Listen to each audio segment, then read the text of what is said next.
ان کا سوال ہے، قرآن مجید میں تصویر کشی کو حرام کہا گیا ہے، یہاں پر جو ویڈیوگرافی ہو رہی ہے اس کی اسلام میں کہاں تک گنجائش ہے؟ کچھ لوگ ٹی وی کو بھی حرام کہتے ہیں، برائے مہربانی وضاحت کریں۔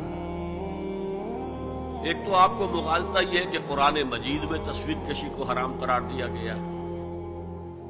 قرآن میں کہیں یہ حکم موجود نہیں ہے، بلکہ قرآن میں تو حضرت سلیمان کے بارے میں آتا ہے کہ ان کے لیے جو جنات جو تھے ان کی غلامی میں وہ تماثیل بھی بناتے تھے، مجسمے بھی بناتے تھے، تو مجسمہ سازی بھی حرام نہیں تھی اس وقت۔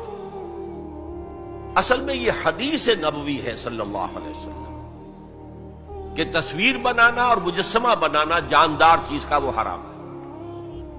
اب اس میں اس وقت تک کیمرہ ایجاد نہیں ہوا تھا، بلکہ ہاتھ سے تصویر بنتی تھی۔ جاندار کی تصویر بن رہی ہے تو ہاتھ سے، مجسمہ بن رہا ہے تو ہاتھ سے، تو اس کے تو حرمت پر پوری امت متفق ہے۔ لیکن جب کیمرہ ایجاد ہو گیا تو ایک نئی چیز آ گئی نا، اس میں اختلاف ہو گیا۔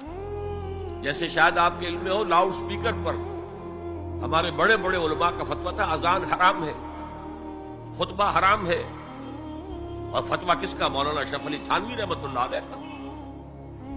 ایک نئی چیز آئی تھی، اس کے بارے میں ان کی رائے ہوئی، لیکن آج آپ کو معلوم ہے کون سی تھانوی مسجد ہے کہ جس میں اذان جو ہے لاؤڈ سپیکر پر نہیں ہوتی، اور خطبہ جو ہے وہ لاؤڈ سپیکر پر نہیں ہوتا۔